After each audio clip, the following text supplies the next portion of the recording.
The GAA Hour with Colin Parkinson is brought to you by Paddy Power, home of the Money Back Special. And when I started running, I suppose I didn't stop, and when I got the chance to go, I said I should go, and so it opened up. We're only the small little fish out there, so we are, and we're trying hard to make it through. But it's hard to get the breaks when you're the smaller fish. Because I love this county so much, you know, and it's just, I'm delighted that the lads did it for the people of Waterford today, because like I'm heartbroken.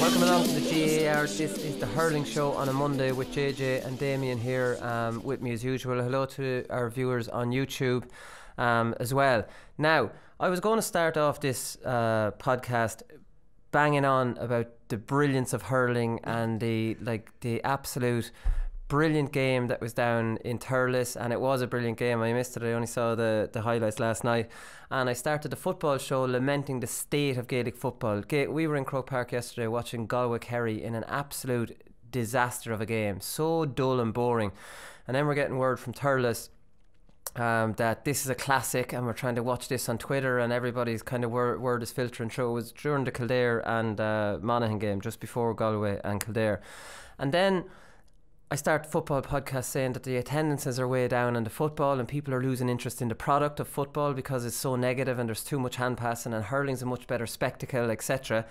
Only 18,000 went to Thurles, JJ. Only 10,000 went to Páirc Uí Chaoimh for 2 All-Ireland quarter-finals. Like, please explain that to me, because that's not pain. Like, the game in Páirc Uí Chaoimh was crap compared to the game yesterday. It was a great game, but the attendances are not backing up what a brilliant product hurling is at the moment. I suppose it's like if you take over the last probably 2 months, we're probably saturated with a great, brilliant hurling games. Everyone that went to now was absolutely fabulous game in the Leinster League and the Munster League as well, but very, very hard to explain. I'd say, look, Saturday you could explain a lot more because Wexford was 2.5-3 hours away for a lot of the guys, and Saturday you're leaving at 11 o'clock in the morning. Some guys, a lot of lads would be working half days or spend days with their family and that kind of stuff as well, so you could justify that alright now, you know. But again, when you're looking at it now, and we said it this time last week, we said it last couple of weeks, it should have been a double header either in Thurles or Páirc Uí Chaoimh, one or the other. It should have been really probably in Thurles, you know, and they would have got 45,000 in there, because a lot of lads would have been on the fence to go for one game, and again you're looking at €35 for the ticket there for the game as well.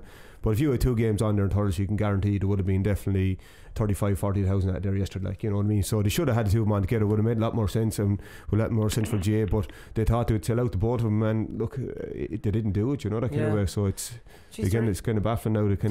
They're left with egg on their face, Damien, because 10,000 at an All-Ireland quarter final, there'd be a bigger crowd at a county final than that. Yeah, I would agree 100% with you, Colin. I could not understand that it wasn't a double header, and I couldn't agree any more there with JJ. It just would have made better sense that if they had the game on in Thurles, it would have been a double header on a Sunday. It would have been absolutely brilliant viewing for spectators. There would have been a huge crowd there. It would have been a great crowd as well for, you know, if it was double header in Thurles for quarter-finals. But to put on the games, we'll say one on Saturday and one on Sunday, just didn't make sense. And even graphically, you know, it didn't make sense bringing Wexford all the way down to Cork, so it didn't either to play Clare. So I understand that it's a new stadium down in Cork, and it's all redeveloped and the whole lot, and I can see all that they want to give them games. But geez, if they were going to put one game, they should have put the 2 of them on. So it just didn't make sense. And you're 100% right. We've had unbelievable hurling matches this summer in comparison to the football. Like, it's very hard to watch a football match after watching a hurling match, and especially watching a hurling match like we got the other day with Limerick and Kilkenny. But it just didn't make sense. I couldn't understand how it wasn't a double header. Yeah, but even right, and I'll take the double header and I'll agree with the double header. But it wasn't a double header, but only 10,000 people went. Now I understand that's a bit, but you'll give some excuses for Saturday, because it's 3 hours away from Wexford. It's an All-Ireland quarter-final. This isn't a first-round Leinster Championship game. It's an All-Ireland quarter-final, and there's 10,000 going. And yesterday, where there's no excuse of work, there's none of that. So you've got Kilkenny and you've got Limerick, 2 teams which have 50-50 game, 2 teams who are having really good seasons, you know, and there's 18,000. That's feck all at an All-Ireland quarter-final again. I sometimes I do think that, hurling to talk the game up a lot. But that support for All-Ireland quarter-final, it's not showing me that there's even much interest in the counties involved. Yeah, but again, you'd probably. Do people like to go on Twitter and say how great it is, but they actually don't want to go to a match? Maybe they do. I'm not 100% sure about that now, to be honest. But yeah, look, it's up to individuals in regarding going supporting their own team there as well. But yeah, it was knockout. But like you take a Kilkenny fan, you're going probably the last 3 weeks in a row, you know, that kind of way. So yeah, again, a lot you're talking with €30 and your family and everything like that as well. Like, you know, and all that adds up, you know what I mean. And that has to be taken into account. There's no point in saying any different. I thought that even the replay for the Leinster final should have been discounted, which it wasn't, like, you know. And if you went, even brought your ticket back and showed them, it should have been a discounted rate. Fair enough. The lad didn't go to the first match. Was the replay not a discount? No, it was $5 off or something like that. Right. You know what I mean? But again, you're looking at €30 a ticket again, like, you know what I mean. So if you just take Kilkenny fans alone, they're out of pocket a lot over the last probably 4 or 5 weeks, you know. I know that's no excuse not to go support your team, and I suppose when the game was on the television as well, some people might have said, right, Jesus, I'm after going the last twice, I can't justify going 3 weeks in a row now, so I'll watch it on the telly as well. So it's tricky. It is something that they're going to have to, but I just don't think I think people that were 50-50, and if there were 2 games on together, they would have went. But I thought a lot of people would have protested by not going, said, right, I can't justify going down to Cork there on Saturday. I think the Wexford fans might have protested. Yeah, they would have, in fairness, like, because it is a long way to go on a Saturday there as well. But I would like to see if that game was on 7 o'clock Saturday instead, would have got more of a crowd, which I think they would have, to be honest with you, because you could do your half day's work and then head off to, or make a weekend of it, or whatever you want to do yourself. But I just thought that a lot of fans probably were getting shifted around the place over the last 6 or 8 weeks, and you've taken there was a lot of home games for each county in the league, the Leinster League and the Munster League as well. So if you take the games overall this year now that people sported would have had to sport going to, it all adds up, you know, that kind of way. Well, that's the thing, and there's record attendances, Damien, for the Munster Championship and the Leinster Championship, because obviously every team had 4 games.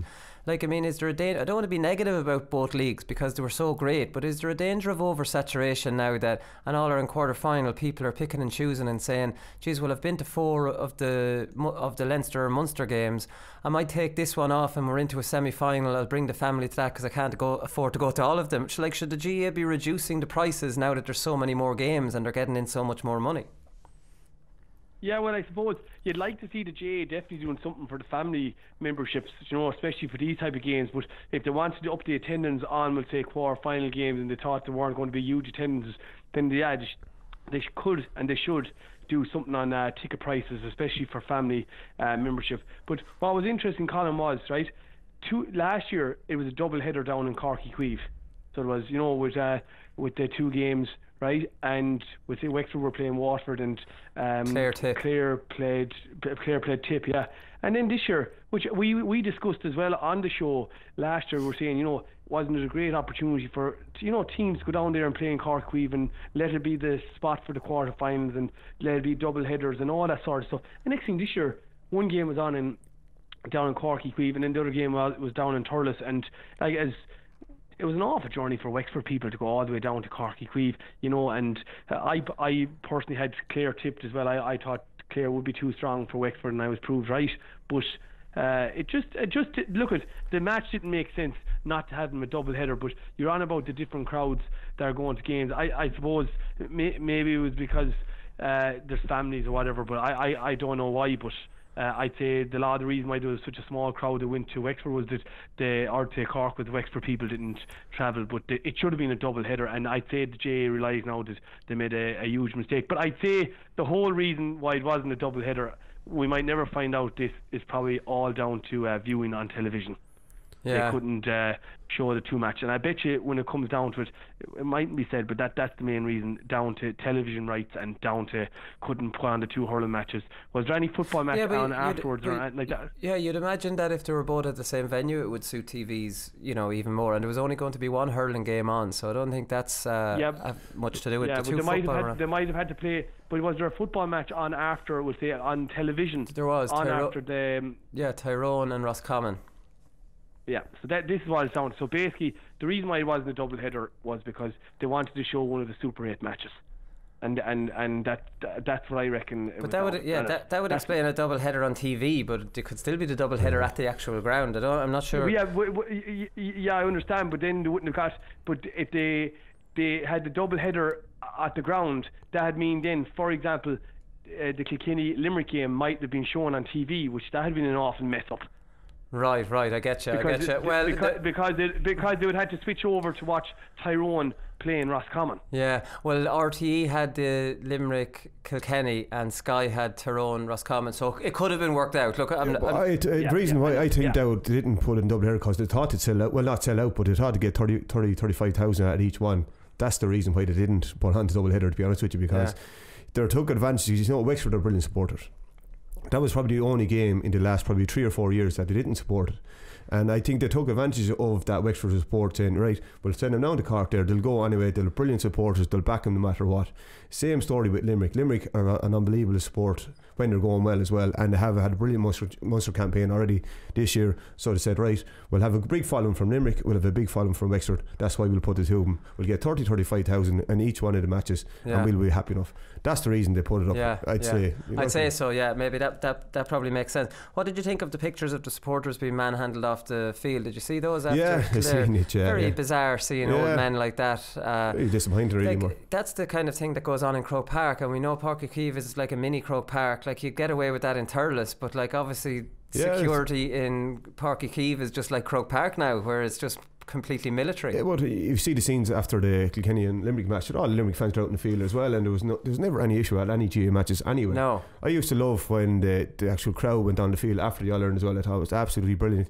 You get to meet a few of the lads that are living in your local area, from your local club. They're the ones you want to celebrate straight after a game there as well. Like, you know, and when you get back into the dressing room, fair enough, you're back with your teammates again, it's brilliant. But just to meet them and to see the joy in their faces there of the supporters on the field, I think the GAA are missing a small trick by not letting them back out in the field. I know it's health and safety and all that kind of stuff, it's kind of a bit. Yeah, but how can it be health and safety in Cork but not health and safety in Thurles? Yeah, do you know, it doesn't. It doesn't really kind of add up. Did you see those pictures, Damien?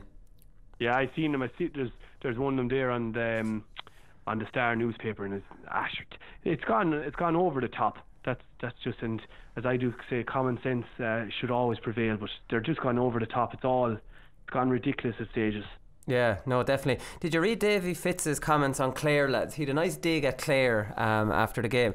So we'll talk about this game a little bit in part 2, but even Davey didn't look pissed off after the game. Davey was as subdued in his interview after the game as Wexford were on the field. It was bizarre because this was the Davey derby, and you would have thought there would have been more sparks than there was. But he was asked about Clare, and it must have been about their chances against Galway, and he says if they stay doing that stupid stuff of hitting the ball long all the time, they won't win anything. They need to work the ball the way they were working it today. That's what works for that team. Myself and the lads, we wish Clare the best of luck. It's crucial to let that team play. Like, I mean, there's a fair old dig at the Clare management, isn't it? It's almost like what you've changed to this year is not as good as what I had them do. That's kind of how I read it. Yeah, but he was always going back to his own tactics, and that's what he was doing with Wexford as well. They were going kind of sharp, but Clare are actually playing it a lot better than Wexford were in first. You know what I mean? He showed by the scoreline at half time the way Clare were up so much. You know, it's just that he was kind of justifying his own method of play really, rather than going back to that old kind of and maybe a little thing bit of playing it long into the full forward line, all that kind of stuff. You know what I mean? And maybe a bit sore that Clare didn't play like that against him when Sean Murphy was back there. Like he was almost like I was expecting them to do that. And they didn't do it. He outsmarted them really more than that. That's what he couldn't take. You know, that kind I'd of say that was it. That's why he's kind of digging. Like, I mean, isn't it unreal that Clare are back in Croke Park for the first time since 2013, Damien? It's unbelievable. It's only when it was said the other day that you actually had to stop and say, geez, have Clare not played in the Croke Park since they won their All-Ireland? And like for a team, like there was actually talks, I remember when they won that All-Ireland, that they could possibly take over. You know, but if anything, they possibly went backwards. Like, and they hadn't won a Munster Championship game in ages. Like, you know, but I suppose it's like anything, they just didn't get rallying and didn't get going, so they didn't. But this year they seem to have there's a different. I just think there's a different type of Clare team. Even when they went out to New York for that we'll say, you know, the match there against Galway. Oh yeah. You know what? I just felt there's an exhibition game. I just felt that the Clare team had something to prove this year, that they wanted to win stuff. Now they absolutely blew the Munster Championship, and I think this game now is after putting them back in a real chance, right? And maybe it's a great opportunity for them to get Galway in an All-Ireland semi-final. Maybe that's the time to get Galway, right? But I tell you one thing, it will be an extremely dangerous game for Galway in this All-Ireland semi-final against Clare. Clare have now got another game under the belt. Some of the guys are starting to hurl better and they have momentum. It's a dangerous game. And Clare, let's be honest and give Clare a little bit of respect. On their day, they could beat anyone if they click. Right now, I know that sometimes their attitude mightn't be good in the sense of their work rate and all that, but this is a very, very dangerous Clare team. They're big men as well. They could physically put up. I'm looking forward to seeing Davey Burke marking John Conlon. I'm looking forward to seeing Tony Kelly marking Garage McInerney. You know, there's going to be little battles around the field that I'm really, really going to look forward to. But it's hard to believe, that Clare. It's been 5 years since Clare played in Croke Park, and the one thing Clare, and I've seen it there today, even walking around the garages, Clare lads letting down the windows, roaring in at me saying "Con the banner."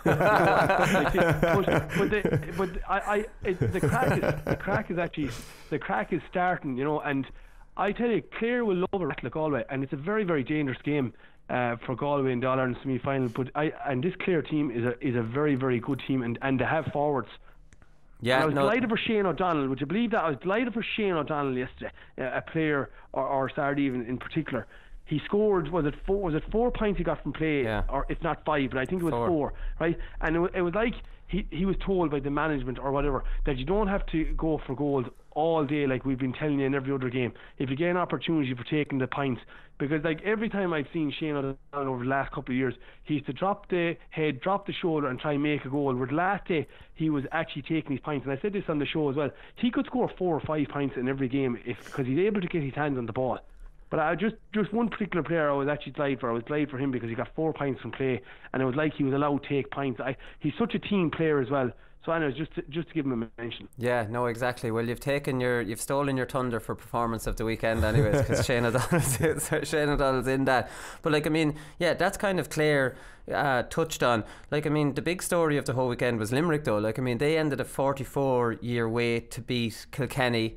JJ, they scored 25 points, only 2 frees. Absolutely incredible performance from a young team that's all out hurling. They'll score from anywhere. They're full of running. They're a lovely team to watch, and we'll definitely talk about them in part 2. But John Kiley was quoted after the match. I just thought this was interesting. He was asked about Richie Hogan's goal, which obviously puts Kilkenny 2 up coming into the business end, and if I was watching that live, I'd be like, well, there's Limerick gone now. That's the end of that. So they outscored them by 5-1 towards the end. But what Kiley said about Richie Hogan's goal, he says, we prepared for it. Nothing changed because we prepared for that. We knew it was going to happen, and when you know something is going to happen, you're prepared for it. Isn't that gas? They had talked about this so often, Kilkenny getting a late goal, that when Kilkenny got the late goal, that's what this is almost part of what we're kind of planning for, right? One thing preparing for, but the other thing is actually going out and doing it as well. I know, fair enough.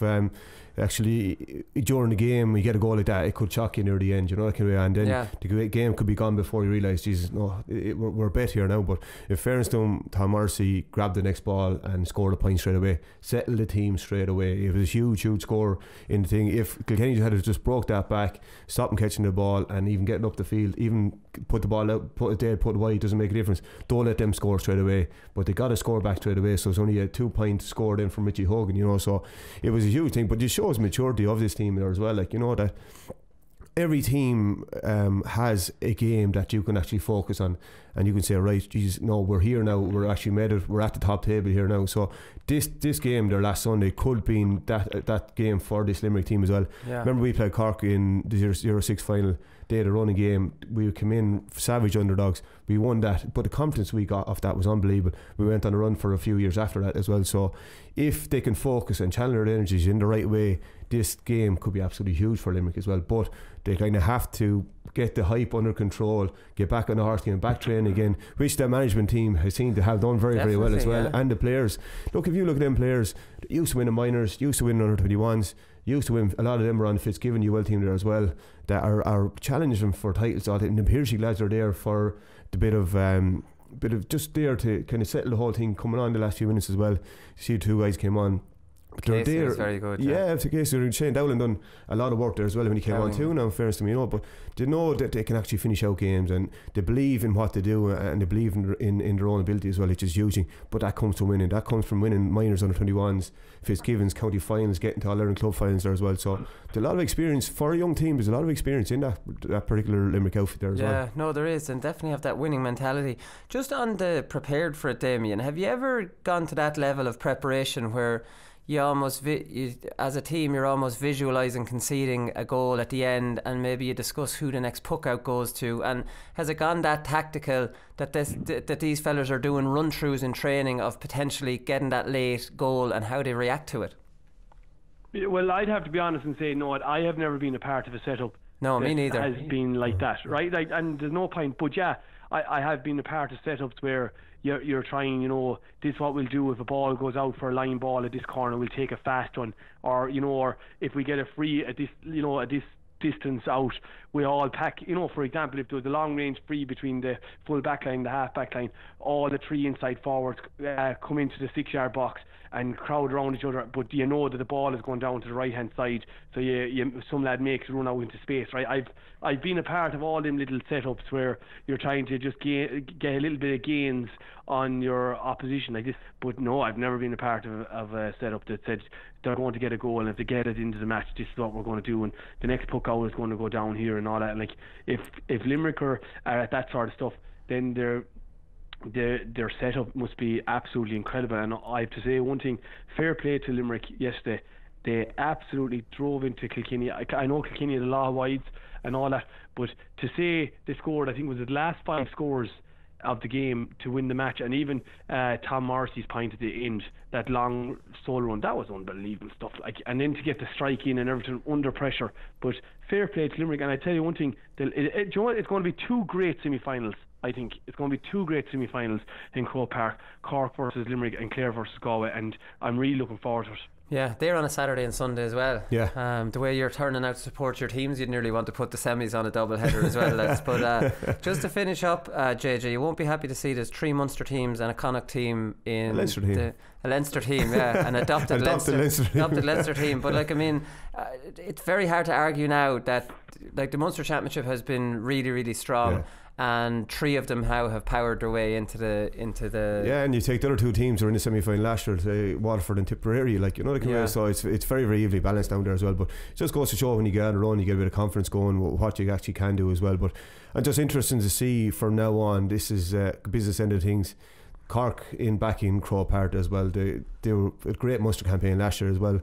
But when it got to Croke Park, they didn't produce it again. Pressure on them. They have to do it. Clare have to do it again. I know it's the first time since 2013 since they were there, but we're all hearing for the last few years, Croke Park is made for this Clare team, but they have to go out and produce it now as well. So a lot of pressure on these teams who coming into it as well. But yeah, probably looking realistic, if we're going to be honest about it, probably the 4 most probably the most strongest panel and strongest forward divisions now in each one of the teams are probably thereabouts, you know what I mean. So you couldn't argue with any of the 4 teams that are there at the moment. Yeah, no, 2 in fairness, 2 great semi-finals is right. Quick one I want to throw to the 2 of you before I go. I just almost forgot about this. So I was watching Wexford Clare on Sky.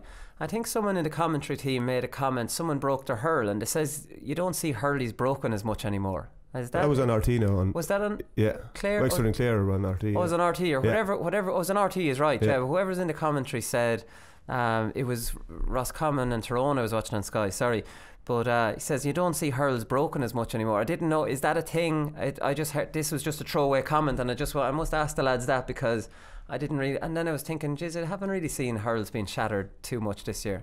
Yeah, it's something probably you wouldn't really notice that often. You're looking away. It's well, what happened here, JJ? What just to comment on, because I watched it, right? It was a Wexford forward took a shot, and Jack Brown went to block him down, right?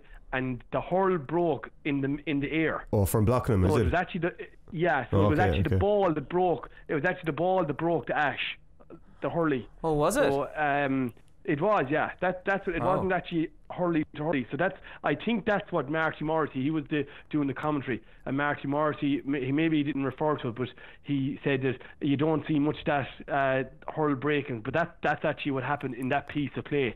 It was Jack Brown went in to block him down, while your man was striking the ball. I don't know, maybe it was Liam McCarthy or someone was taking the shot. I'm not actually too sure, right? And but the ball hit his hurl, and the hurl broke. Right. So you wouldn't have too many lads pulling on the ball anymore either. So when you pull on the ball, you're more likely to break your hurl than anything else. Right. Like, you know what I mean? But again, with possession stats and don't give away the ball, a lot of people want to get over the ball, rise it up, and run out with the ball instead of just, because you know control where the ball goes. So when you're pulling and there's fewer people in and around the area, you're probably more likely to break your hurl. And that's probably just kind of thinking. Maybe or even puck outs. Like, I mean, they're going so measured now. You're not drawing on it. But like, I mean, it's, like Damien says, this wasn't the case I was thinking about. This is actually a ball broke a hurdle, which probably is unusual. Is it? Oh, it would be unusual. Yeah.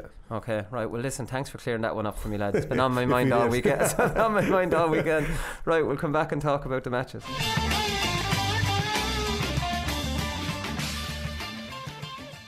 Right, so we'll start with Limerick and Kilkenny here, because that was by far the best game of the weekend. And I don't know, from what I was reading, obviously missed this game. I was in Croke Park watching the snore fest of football, of football, lads. You're converted, Willie. I'm starting to be converted, lads. I'm not going to lie. I'm starting to be converted, because there's seen you talking out for Portlaoise now Sundays. There's two. Would you believe this now? And I'll tell you a quick one. That all throughout my football career, I never once dreamt the night before about playing or scoring or anything. I've dreamt about playing cornerback in hurling loads of times. Cornerback? Why is that? I thought you'd be a forward, Willie. Yeah, I'm a cornerback, winning ball out front and clearing it. Brilliant. So I just don't understand where. I need to go to a therapist and find out why I'm having. Where is this coming from? So anyways, talk out there, try there, Willie, for one day. Bring the cameras down and see. I'd say there'd be lads around Laois kind of togging out for the first time to get a belt. It'd be queuing up. Oh my God, it'd be dangerous for me with my mouth to be on a hurling field. There's no doubt about that. But anyways, from reading around about this, is that Limerick were the better team. They missed a lot of goal chances, and just Kilkenny, a bit like Galway, just their pure heart and pure desire and never say die attitude kept them in the game. Is that fair, JJ? I wouldn't say just the heart and their attitude. No, they hurled very, very well as well, in fairness to them, you know. It's look, heel of the hunt, you're looking at the game. Look, from Kilkenny point of view, they fought very hard. They hurled very, very well. Drove a lot of wides in the second half when they could have went a few points up. But look, overall, realistically, Limerick were the better team. No point in saying any different, and any Kilkenny supporter would actually say the same as well, to be fair to them. But just from, again, Kilkenny point of view, looking at the year, I think it's been a good year for Kilkenny. Like, you know, if you take the Leinster final, there was 13 out of 26 that was their first Leinster final. A lot of people got game time, a lot of young guys got game time as well, so that will stand to them for next year again. But look, getting back to the game there yesterday, Limerick were the better team. If you're looking at their half forward line, they scored 10 points from play between them. Yeah. All their 6 forwards scored from play, 1 midfielder scored from play, and 2 half backs scored from play as well. 11 different scorers, 2 subs as well. Phenomenal playing, yeah. And especially they use the bench very, very well when they need them, when they need to kick the last 10 minutes home, which they have been doing this over throughout the Munster Championship there as well. They bring on the few guys that freshen the legs in the forward line, and they've done the damage there again there in yesterday as well, like, you know. But no, phenomenal performance from Limerick as well. I think they'll take a lot of heart out of this though, you know. I think they're settling down their team. Peter Casey was good Mike Casey was good full back there as well. I think they're going to settle in now for the rest of the year as well. Sean Finn had a great game as well. Diarmaid Burns thundered into the game. Declan Hannon just sits there and holds his positions, so it's going to be interesting now from now on how it goes. Like, but again, Limerick were the best team on the day, to be fair to them. Like, yeah. So Hannon was marking Richie Hogan, was he, Damien? Did Richie play at centre half forward? Because Richie got 1-3 and should have got maybe 1-5 or 1-6. Yeah. Well, he got the goal when he went in full forward. So he did just at the very end of the game. But Limerick have an unbelievable half back line there with Burns, Hannon and Morrissey. So they have. I didn't actually realise that the 2 Morrisseys were brothers. Just being honest until yesterday. But fair play to Limerick, they've been unbelievable. And just to give a mention as well to Owen Murphy, what a performance as a goalkeeper. You know, and just to mention as well, I couldn't believe that Richie Leahy wasn't playing yesterday, and he came on as a sub, so he did, and scored 4 unbelievable points. And then I suppose Richie Hogan had missed a good few scores there that would have put him would have pushed Kilkenny forward, and it was just an unbelievable game. It had everything, and just to say that Limerick scored 27 points, as JJ was saying, and 2 of them were from frees and 1 was a sideline ball. It's unbelievable, like. Yeah. And they're all young lads, like every one of them. Like, there's hardly an old lad in that setup. So it's been brilliant. I'm delighted to see Limerick back in in Crow Park, you know. But a lad said to me today, just to put an interesting spin on it, he said to me, you'd wonder would Kilkenny have been better off to lose the first day to Galway. Yeah, well, you know, in hindsight. Yeah, well, you know, I know this. He said Kilkenny had 3 unbelievably hard games in 3 weeks, which they did. Yeah, I know they would never do something like that. But you'd wonder would they have been better off? Would they have been gone in a little bit fresher? And then they lost Walter Walsh as well. But hats off to Limerick, and I think Limerick are dangerous now. Limerick will fancy themselves to get into an All-Ireland final. They won't be one bit afraid of Cork. No. What do you do with that half-forward line then? So 10 from play, and it's not like we haven't seen this half-forward line be sensational all year. So they're dropping deep, they're getting those short little hand passes, and they're setting things up from there. So if they're followed, they'll give a lovely ball into the full forward line. If they're not followed, they'll score from range. What the hell do you do here, JJ? Like from play they go deep, but even from the puck out they actually win their own ball there as well. Kyle Hayes caught the ball over Kilkenny Buckley and he hit the ball over the bar as well. So you're kind of saying from play they go deep, but then they have to go back to their formation and go back to their half forward line, and they can win their own ball. Gerald Hergy, when he gets on the run and he has space 30 yards in front of him, he's very, very hard stop, and he was straight through, and only for Owen Murphy made a brilliant save, and just before half time he would have got a goal as well. But just as Damien said, hats off to Owen Murphy, had an unbelievable performance. He's 3 clear cut chances on the first half, another 2 or 3 in the second half as well. He was just brilliant. He's a definite all-star now. Yeah, definitely. Yeah. He was up there with Graham Brody from the Laois Footballers the week before. We're going to mention Murphy in performance the weekend, so don't be using all your superlatives. That's brilliant. Yeah, no, we'll talk about him definitely in that. But it's like, I don't know, there's just so many ways Limerick can hurt you. Yeah. Like, I mean, they have a dangerous full forward line. Their half forward line, you don't know whether to follow them or not. That's the conundrum for every team. Like, I mean, and with Kilkenny, with their hard work and half forward line, maybe they have to start picking them up. Then you're leaving this half back line free who can score from distance like Hannon and Burns. Yeah. So like, the only thing you can do is tactically, it's really difficult. Yeah, here. Clare kind of played a small of a game that they kept their 2 half backs very, very deep.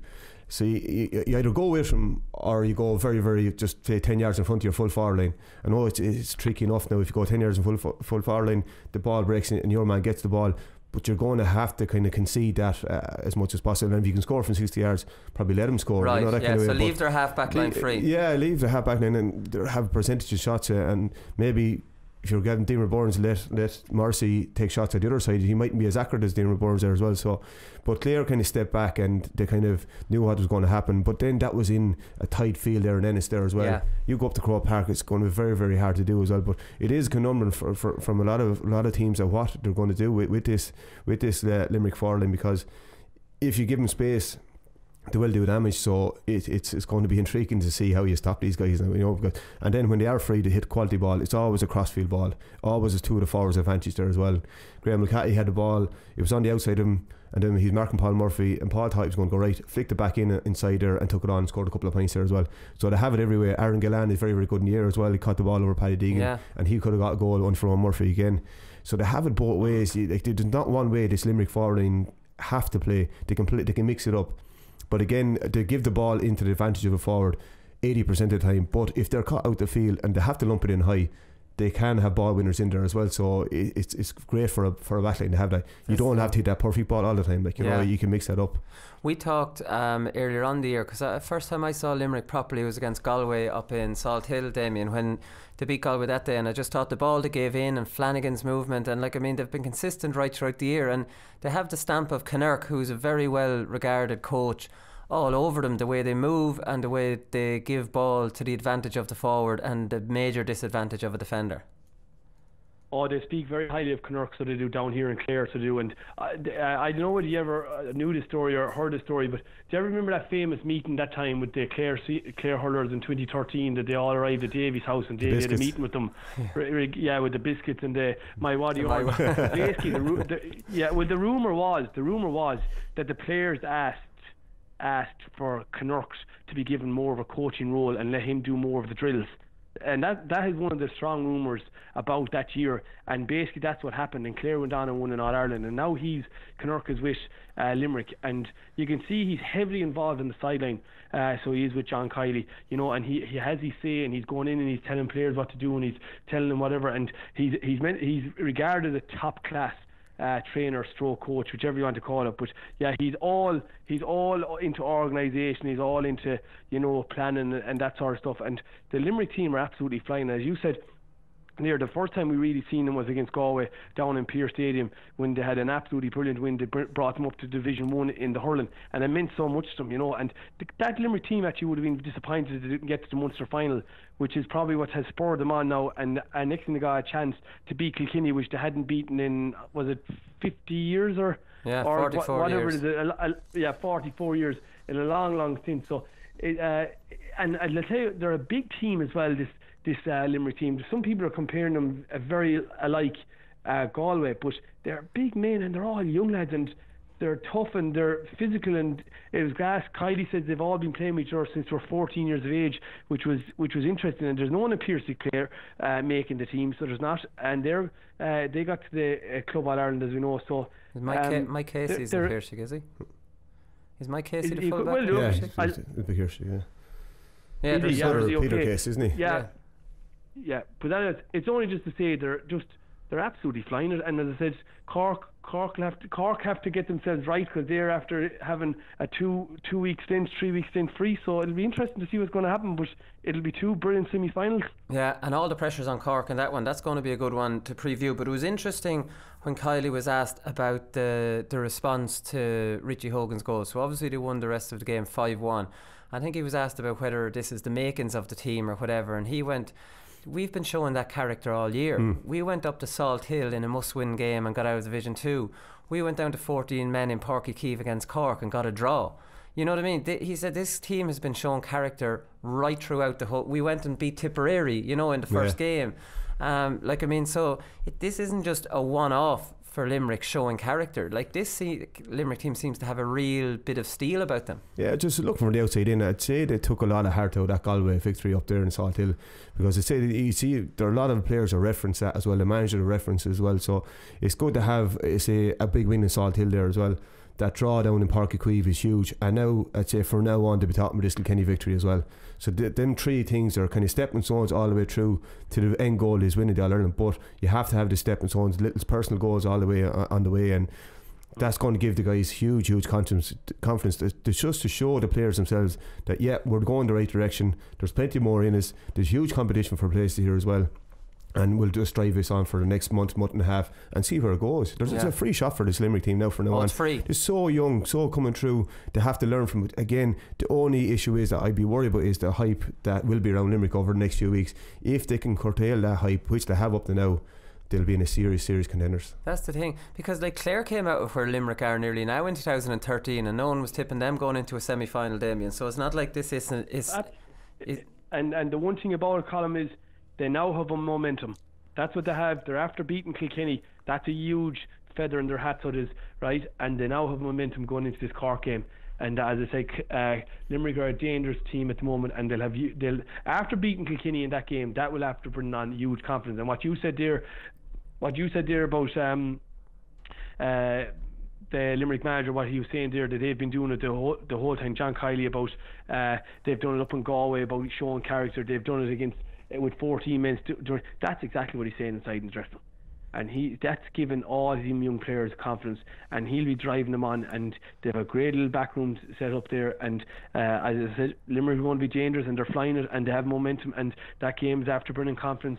And you wouldn't like any team to be playing them at the moment, but they have a huge future ahead of them, that Limerick team, which is great to see. They're now up and running, and anything can happen. They could get to the All-Ireland final. If they get to the All-Ireland final, absolutely anything could happen. Yeah. But I would agree with JJ, it's to handle the hype. But look at these young lads, they seem to know how to handle it, but they also love to seem to win, to win these games. So I think they will be Cork. Right, okay, that'll be interesting. We'll definitely talk about that in the build up to it. But they are a big player in the grand scheme of things now. They're a big huge team. Yeah, they've gone from being that meh kind of they might to you're almost sure they're going to be in the mix. They're not annoying. They're not. They used to be extremely annoying to watch, and I've said that before. They're not right, but they're not anymore. No, they're not anymore. At this stage, they're admirable. So they are. Yeah. And what happened at the very end of that game against Kilkenny, they scored 5 unanswered points, or give or take what they did, and the way they won that game, the way they beat Galway down there in Pearse Stadium, the way they've tore into games when they had only 14 men like this. The team is admirable. You actually like watching Limerick now, and I enjoy watching them because you know that you're going to get a full-hearted performance and they're going to give it everything. They're full of young lads and full of confidence. So I have to say this year I've really, really enjoyed Limerick hurling, and fair play to them. And as I said, I think they will beat Cork. Yeah, they are. They're always involved in classics, and that's no surprise. It's just the style of play. Just, I know you mentioned Kilkenny, JJ, before we move on, and like all in all, considering the kind of lack of optimism there was around Kilkenny at the start of the year, you won the league, you drew with Galway in a Leinster final, and you've gone down in a classic in Thurles. Like, I mean, I'd say if you were given that at the start of the year, you'd bloody take it. Look, all the lads are hurt now, I say now at the moment, alright, but if you go leave it 2 or 3 weeks and actually look back, do a root and branch of the whole year, they have to be happy with what they've done, you know. Yeah. And because Kilkenny, instead of thinking Kilkenny are sliding, Kilkenny have proved that they're still a big player. Yeah, and then we're after blooding a lot of young players there as well, and there's no better way to find out if you're ready for a championship, actually go play it. And they have done halves here and halves there. They haven't put a consistent match together, but they will learn from that as well. They get strength and conditioning under their belt now, another 3 or 4 months of that now, and they get ready for next year again. Like, if you look at it, in the Morrissey, new player, say Richie Latty's a new player, Martin Keown is a new player, John Donnelly's a new player. John Donnelly, Richie Latty came on, scored 5 points yesterday in a cauldron, in a very, and you'd have to take into consideration the conditions that the guys played in there yesterday as well. It was raining heavily there all day, and it's consistent rain, and when you're hurling the rain, it's a disaster, especially after the last 6 weeks or after having, they're not used to hurling like that, you know, that kind of way. But yeah, again, hats off to all the players for that, you know. But they'd be very happy with it now, the way things are going at the moment. And look, the club match will go ahead now in Kilkenny over the next probably 6 or 8 weeks, and he'll be out. Cody bet every single one of them trying to find someone again. Like, you know, it's great. He's going to have to settle on his forward line though, isn't he? There's too much chopping and changing. Like, I mean, I think these young lads might need a bit of security and say, we're giving this team the first 3 league games. Do you know that kind of? It's almost like it's so cutthroat. That one bad game from one of these. Look at Lahey coming on. He's too good to be dropped after one bad game. Give him the bad game, and then he came on and scored 4 points. He didn't score the last day, but then for against Wexford, he came on and scored a couple of points in a brilliant game again. But then the game before, so when you're young, it's very hard to get consistency, because if you play well one game, you're going to be a mark man, you're going to be a target man the next day as well. Especially if you're against the likes of Galway, against that Limerick half back line, physically very strong and very dominant as well. So if they actually just focus on you rather than the ball, it's very hard to get on that ball particularly. But again, he learned from this year is a serious learning curve for every single one. He's the real deal though, Lahey, out of all of them. Like, I mean, unless John Donnelly is very good now as well. Good in the area, yeah, very good. Paddy Deegan had a great year now, looking back on the whole thing, like, you know. And it's a case of he's after stabilising a lot of, like, this time last year we were kind of saying, where's our centre back, where's our full back? He's after finalising Pádraig Welsh. Give or take, he had positive and negatives throughout the year, which every player has as well. But I think Pádraig gets highlighted more than anyone. Unfortunately, it's nothing to do with how he plays. It's just people think he's better. He's so good on the wing. But people are going to have to realise that he's going to be full back unless we find a league campaign next year. Is there any fullbacks coming up? There will be a few of them coming up all right now, but they're going to have to get a big JJ Delaney. Well, JJ retired too young. That was the problem with JJ. He deleted my number a long time ago. When you got the package deal that JJ got with Sky, wouldn't you retire? It's a love of the game, Damien. Love of the game, but you know. Well, I never really thought about that. That's true. JJ was bought into retirement, maybe. Like, I've told the two of you that you're sitting at the TV watching it while Conal Keeney is out bloody getting broken wrist, still playing, wearing his heart on his sleeve. You two of you should be ashamed of yourselves taking the GAA Hour and Sky's money. A lot more from Sky, I might add, than you get here. Come here, we'll move on to this other game, lads, because I want to talk about Wexford, really, because they were so limp. Like, we've talked about Clare a lot recently, and they've really turned the corner, and they're a properly good team. And, like, I mean, they did alter their game plan a little bit against Wexford, and rightly so, because Wexford's game plan and their sweeper is dependent on the other team playing a traditional style of football and getting it on in there. And Clare played cleverer ball in. Now, a couple of times Conlon got the ball under with 2 men marking him and actually tried to take them on, which was a bit too, maybe, you know, he was losing the run of himself there. But, like, I mean, playing a sweeper against Munster teams, it's madness because they're so controlled. Imagine playing Limerick with a sweeper. Sure, he'd be running around chasing his tail. Yeah, like that. So intelligent on the ball. Like, so intelligent. Yeah, they're so used to. They're comfortable playing that position. Like, completely. So what is the point when Clare have good stick men and they're known to play a nice hand pass game? You're only losing a man the other end. Yeah. Like, I mean, is it outdated, this thing in hurling? And was it effective for a few years until teams realised, lads, let's stop long? It took Kilkenny bloody longer than anybody else to cop on, but they kind of did cop on against Wexford. I don't think it's outdated. Reason being, everything that they tried there last Saturday didn't come off. When they got the ball, they were trying to hit crossfield ball, but the ball was 10 yards too far, and then the clear sweeper the other side was getting it, rather than, if that was 10 yards the other side of it, actually Wexford forward would have got it. Even small things down to their sidelines, they were pucked the ball straight to, they had 3 or 4 sidelines in the first 10-15 minutes, and they didn't hit it, say 10 yards if you take the 4 men together. One was straight to the Honeykelly, he went down the line, hit it over the bar. Another thing I didn't think they helped themselves was the puck outs. The puck outs just went long on top of either Lee Chin or Conor McDonald, and they started bottling up the whole thing. And then Clare won a lot of them breaks. Clare dominated and those. They ran at them. They were at midfield then when they got the ball, so they were breaking through the lines, so they didn't have to hit the ball in as much there as well. But just one great kind of battle, was a battle as well you could call it, was Liam Ryan and John Conlon. The two of them gave, you couldn't say one of them got the better of the other. Liam Ryan came out with the ball, then John Conlon would win the ball, then next one Liam Ryan came out with the ball, and they were fouling each other as well. It was a great kind of battle between the two of them. But I just thought that Wexford got their matchups kind of, they weren't 100% right now. You know, Paddy Foley went on Tony Kelly straight away, and Tony got 4 points in the first half. And Tony ran amok in the first half. And then the second half, then you could see him running through, and Paddy Foley was trying to run after him, and his heart was just broke. His confidence was completely gone. Tony took a jink left, and you could see in Paddy Foley's face, just get me off this field. And he just had one of those days, and Tony scored a point straight away. That was his point in the second half. But he just then they moved I think Damien Rick on him then, and Damien actually, he came into it a lot now when he was out around the middle, because he was getting the ball and winning it. But only for Conor McDonald, he was probably Wexford's best player with Liam Ryan on the day, you know, and he scored 1-3 from play, and he had a great game. But even when Wexford scored a goal, you're kind of saying, geez, okay, it's coming back down, but Clare always looked that comfortable enough to go back and win the game as well. Yeah. You never thought that Wexford were going to win that particular game. No, because they got it back to 3 points in the 67th minute, and it wasn't from a stirring comeback. It's not like the crowd even got in behind them that you're like, oh, Wexford or Clare are in trouble here. Clare never looked in trouble, Damien. It was just like, and then they just pulled away at their ease. The Wexford team looked, I know, I've been honest, they looked very flat. They looked nearly unmotivated. I thought to be absolutely hopping off the ground. I thought Davey Fitz and his management team didn't look motivated. I expected Davey to be running up and down the line and pointing fingers and roaring and shouting, but I didn't see it. And like the whole thing with the sweeper thing, and Donald O'Grady said it on the, you know, it's really to counteract. If you're winning, it's great, but if you're not winning, sometimes it doesn't make sense. And like Sean Murphy was a sweeper, you know, and he wasn't doing any great effect. Even one stage he cleared the ball straight to Tony Kelly, and Tony Kelly just slotted it straight over the bar. But what was interesting was, and I this was something I couldn't get over with Davey Fitz, was like the sweeper for Clare up the other end was David McInerney, right? And David McInerney was sweeping ball, and even there was 2 stages that David McInerney took the wrong options and he drove 2 long range wides.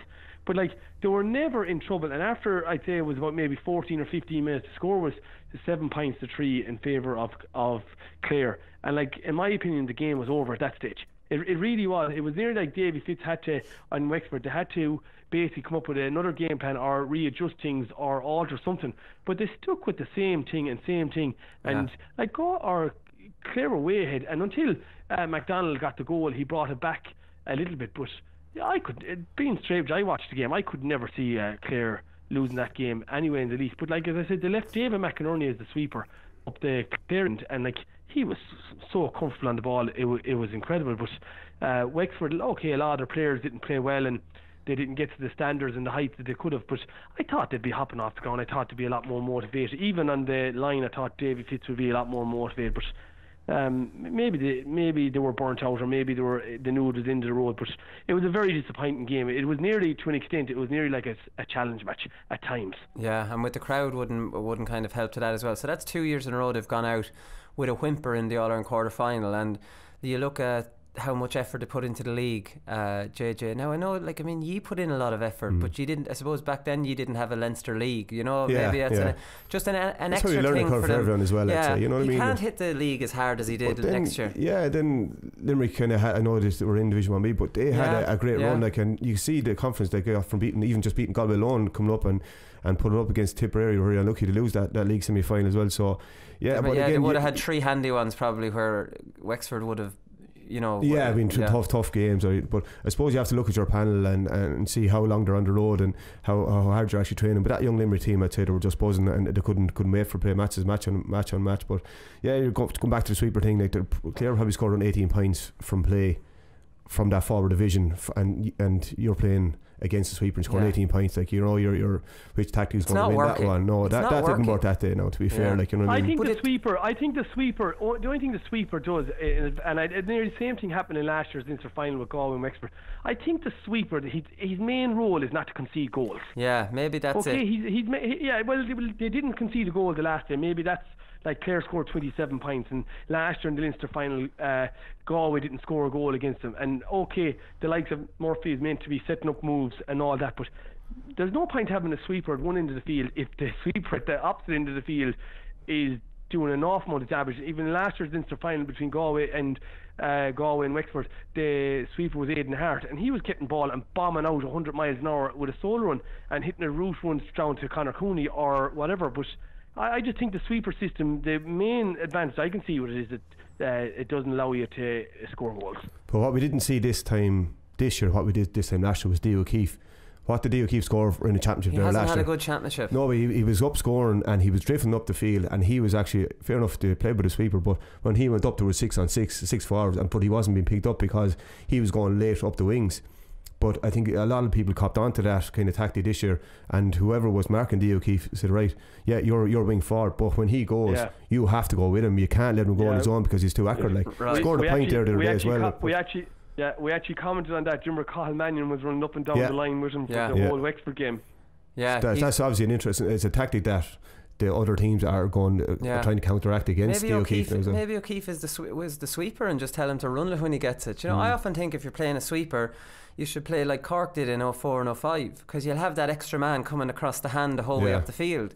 Whereas if you're playing a sweeper and you're giving it on down along to another sweeper, there's no real logic in that at all. You're not you using have to be careful where you hit the ball when you're sweeper. Like. Yeah, definitely. And I don't anywhere down the middle, between the goalposts all the way straight down the field, that you can't hit anywhere near that. No, you can't. But even any long ball, JJ, because any long ball has such hang time, the sweeper's getting across by the time it drops. It's hang time, but if you hit it out towards the line at the forward side of it, so you could actually hit it straight in there, right? But if you hit it over towards the line, which say the likes of Cork are doing it without a sweeper, but when their half forwards go up or half backers go up the field, it's crossfield ball straight across the field, and it's not. They could hit it in not towards down the wing, goal. It's the opposite way. The opposite way, but they could actually hit it to the opposite corner, in close to the goal, but they're not. They're actually hanging it 10 yards back towards their own goal and hit it over the far side, so it's bouncing when Patrick Horgan comes onto the ball and he has his turn. So they're playing it to the forward's advantage, but you have to be very, very careful when you're hitting the ball up to the far line.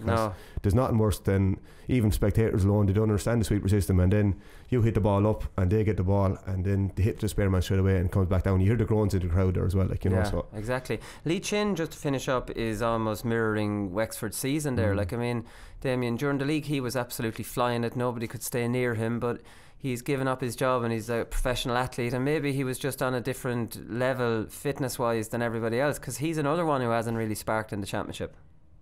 Yeah, well, I don't, I'd love to know if that's fully right, that he's given up his job and he's been a professional athlete, because he's admitted that is the way. And okay, well then I personally don't like to hear stuff like that, because what happens is the mind takes over. So it does. And when the mind takes over, you start thinking too much about it. And the same thing happened to Richie Hogan last year. I think Richie had taken time out of work and he was concentrating on hurling like this, and it didn't work. It didn't work out for him either, you know. And I know who's called doing it as well this year. Ronan Maher.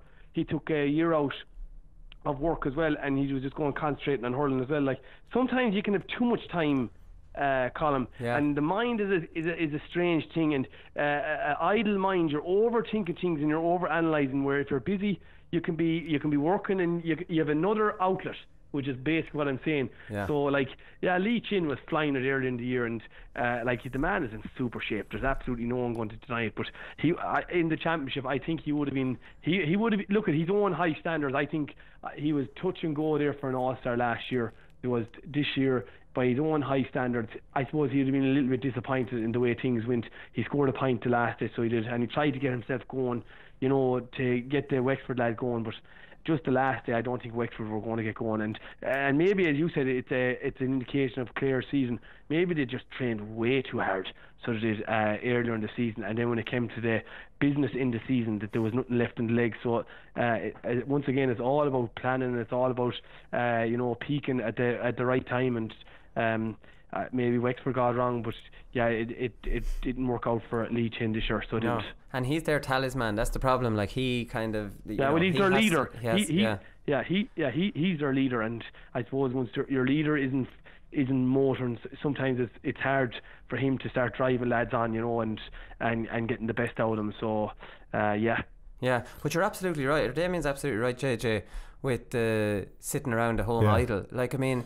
you look at professional soccer players, they're sitting around idle on their board, and all their teammates are around for a call. So you're sitting around as a professional, as a Wexford player, all your mates are in work. So you're going to the gym on your own, you're coming home, you're getting something to eat on your own, you're going training then that night, everyone else has come home from work, you're actually been thinking about training all day. Yeah. Like, but it's not healthy, is it? Yeah, no, a lot of professional even soccer players or rugby players say the downtime is the hardest part. When they finish training, they go home and sit on the couch for the day, right? But that's the boredom is the hardest part of the whole thing, which is very, very hard to fathom. But you could understand it. That's how I rake them. That's how I rake them have ended up gambling all their money. Yeah, that's true. That's the truth, because they've nothing to do, and they're all compulsive gamblers on their mobiles.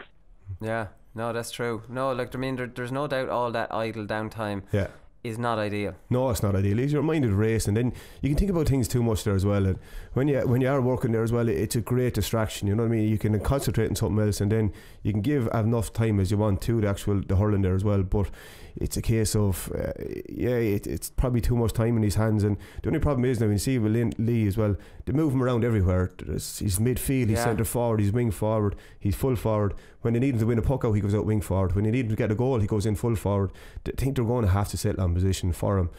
I don't know, it would be an argument in put him in the half back line, and then once they have that sweeper, get him the ball and let him run up the field, and then he can attack from there. He can score from distance as well.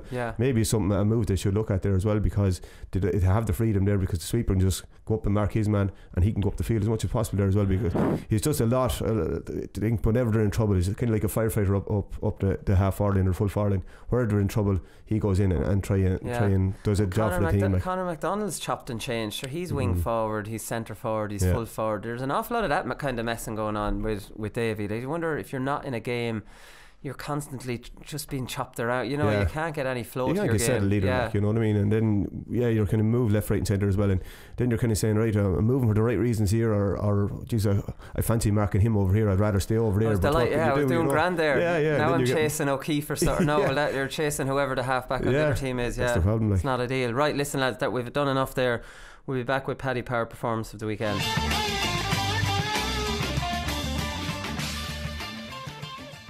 Paddy Power performance of the weekend, lads, and there's no prizes for guessing who the first nomination is, and that's Owen Murphy. 5 saves out of the very top drawer. I actually think with Garrod Hegarty's one, he saved it with the opposite side of the hurl. Did he? The way he flicked it out. Did he save it with the inside of the hurl? Kind of down low. That was the most impressive one. Twisted it, Because every see one-on-one to the keeper, they always kind of go head high, and you're getting up, but he has to go down, and that was an unbelievable save. A phenomenal performance for him. Absolutely brilliant. But the kick one was unbelievable too. It was in the top corner, wasn't it? Yeah, that was just an unbelievable save too. That was with one hand, wasn't it? He just put the hurl up with one hand. Yeah, it's unreal. He's a brilliant shot stopper for a keeper. But he's so comfortable on the ball as well. Even when he comes out, he gets tackled. He's well with the right tackles. He hurls out the field for his club. Does he play outfield for the club? Yeah, he does. Yeah, he plays midfield, centre forward for the club. Like, at a push now, he wouldn't be too far away. He's a brilliant player outfield. Absolutely brilliant. Brilliant player. And just a question: could Kilkenny? I'm only just saying because we're having chatting about. But could Kilkenny use him? Could he potentially be any good in the forward line for Kilkenny, and Kilkenny maybe get a lesser goalie? It could, but then you look at his performance yesterday and over the last couple of years, and how settling how he is, and he's just brilliant right or left. No, he probably, if he could concentrate on it, he probably would kind of put his mind to it, but he wouldn't be a guarantee on the forward line though, would he? He'd be in and out, would he? No, he'd be in and out, I'd say, yeah. But then again, if you've got a good run at it, you never know, you know, kind of way. And the question, how did he end up in goals, or did he play underage for Kilkenny in goals, or how did he? That's a good question, Damien. Good question, I don't know, to be honest with you. When he came into those now, he was always a goalie. was it just Kilkenny needed a goalie, and one day you were all messing, hitting shots and goals, making Cody seen him. You've stuck there ever since. JJ was taking a few shots. You wouldn't have to worry with him. No, but that could have been something as simple as standing in goals and being a really good shot stopper at under minor level or something like that. But I presume he played in goal minor or something like that. He's the most comfortable or most natural goalkeeper, in my opinion, in the country, on the ball when the ball is coming into him and coming out of him. Right or left as well. It's like he's nearly playing at centre back. Yeah. When he gets the ball, he can go left or right, and he can strike off his right, or he can, like, even one of the very last pieces of play, he actually ran out from his goals out into the half back line and gathered the ball and drove it into the edge of the D. Yeah. It was just a top class performance, and not everyone, every young lad wants to play in goals, they'll say, as young lads, but just in that performance, hats off to him, outstanding. Well done, Owen Murphy. Yeah, no, definitely. And the Galan, not the kick, the Galan shot, Galan had nearly started celebrating that. Galan actually showed his disappointment in that, because he was almost like getting, what can you do to get past him? It was Bubbles in the league final against Owen Murphy as well. Do you remember Bubbles had gone away celebrating? And that was a sensational save. So Aaron Galan, what do I have to do to score against this guy? And don't forget Murphy's catch. Don't forget Murphy's catch against Waterford. Oh my, that was unbelievable. Catching it, going over the bar. Yeah. And then going out to the left and then clearing it properly. Yeah, no, listen, it'd be fair to say him and Nash are the two best shot stoppers, are they? Nash is a brilliant shot stopper as well. He is, but I think Owen is better than him. Shot stopping one-on-ones, I think he's just unbelievable. Last couple of years he's so consistent.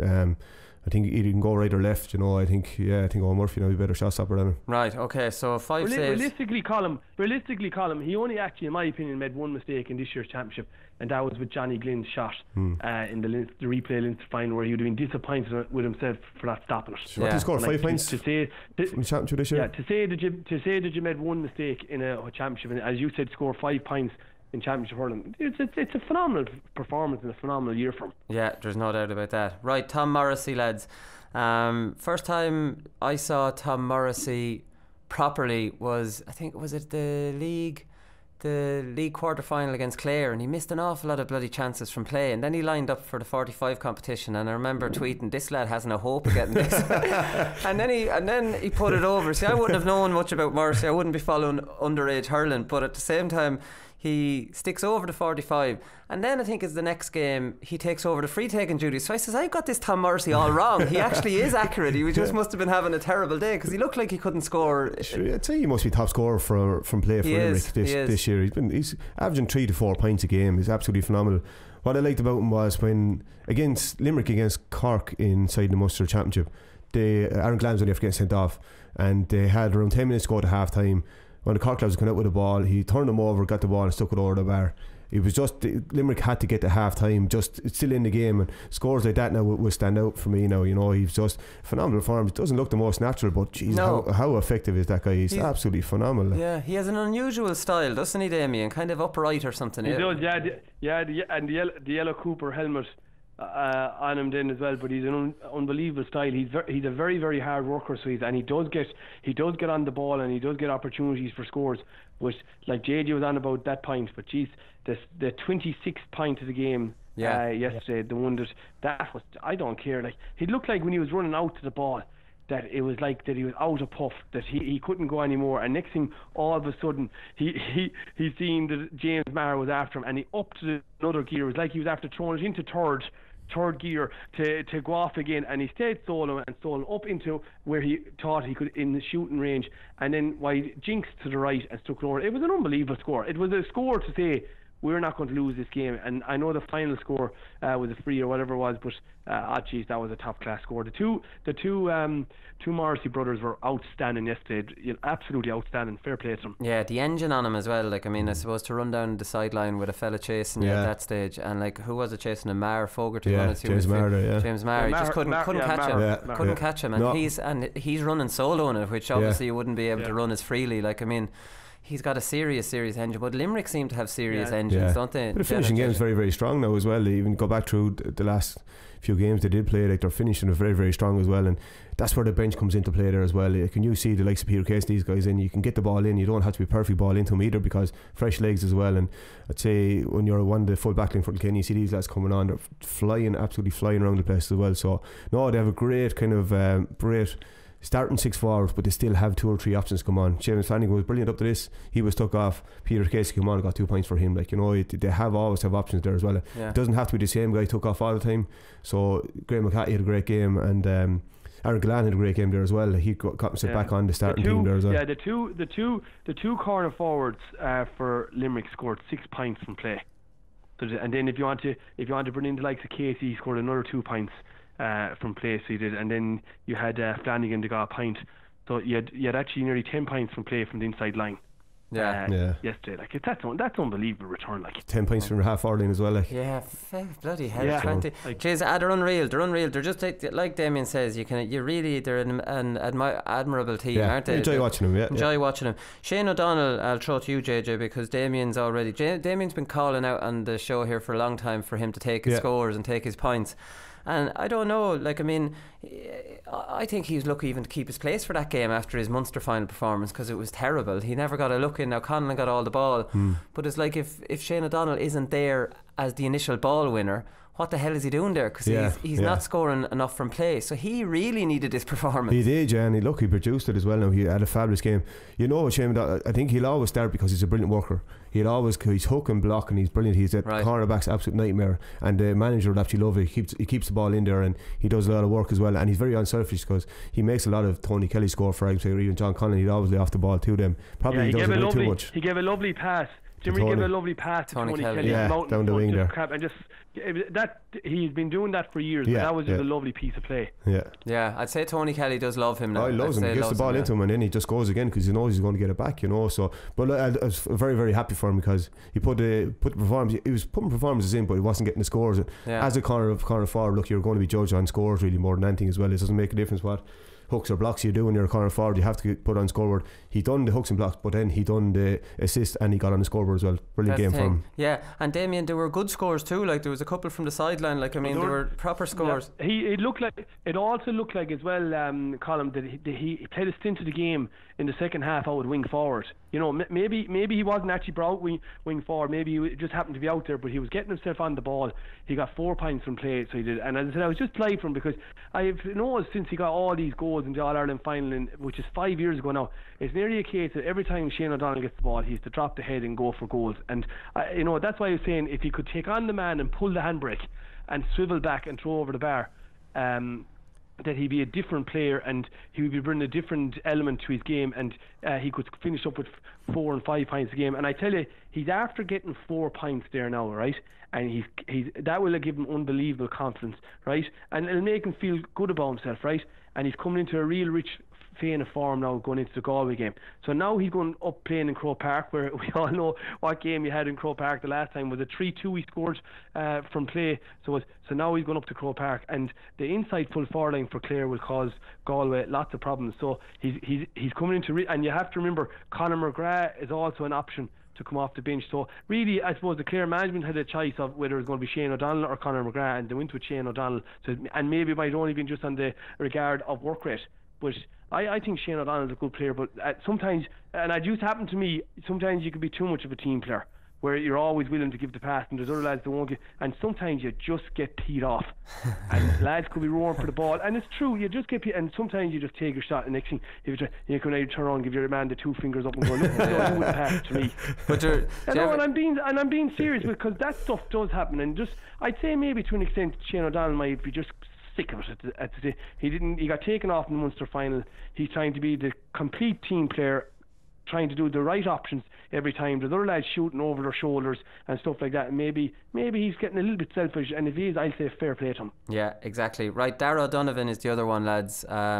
He was outstanding, 2 from play, got a sideline cut, and just kind of works, and like, I mean, he just fits into the Limerick team absolutely perfectly. He wouldn't have that kind of absolute class that Cian Lynch has beside him, but is a good foil for him at the same brilliant foil, yeah. They've a brilliant midfield because they work very, very hard as well. Like, you know, Cian Lynch he's a brilliant man to raise the ball under savage pressure there as well. He's kind of like a street hurler more than that, but there is a serious engine on him. He's up and down the field and he's physically strong. Like, he's not that tall, but physically a block of a kind of a guy too. Now when you hit you, I'd say you know all about it too. But yeah, delighted for him. He got a couple of points from play there as well, and he kind of the work rate will probably go on unnoticed. But I think one of the Browns got done the cruciate or something down Limerick as well, and he did. The two of them were kind of vying for position. I'd say now maybe he thinks that, right, I won't be took off here now, so I can actually go out and hurl with a bit of confidence here now as well. I won't be looking over my shoulder, and maybe something like that is after crowning him too, like that he knows he will be playing the 70 minutes too. Yeah, exactly. Just finally,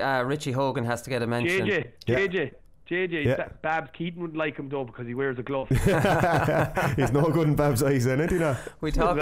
He wouldn't make Babs' team by because he wears a glove with masking tape around the top of it. He's soft. I don't know if you want to make Babs' team, do you?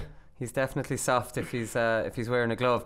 Richie Hogan, lads, he got 1-3. His goal, the control for the goal was sensational. Just took it on the hurl and then sidestepped nicely for a goal. It's great to see him back. I love Richie Hogan as a player, and I like him as a fella to talk to on the show. Everything about Richie is great. He's a great attitude. And call him a good man to send you a text. A few voice recordings there.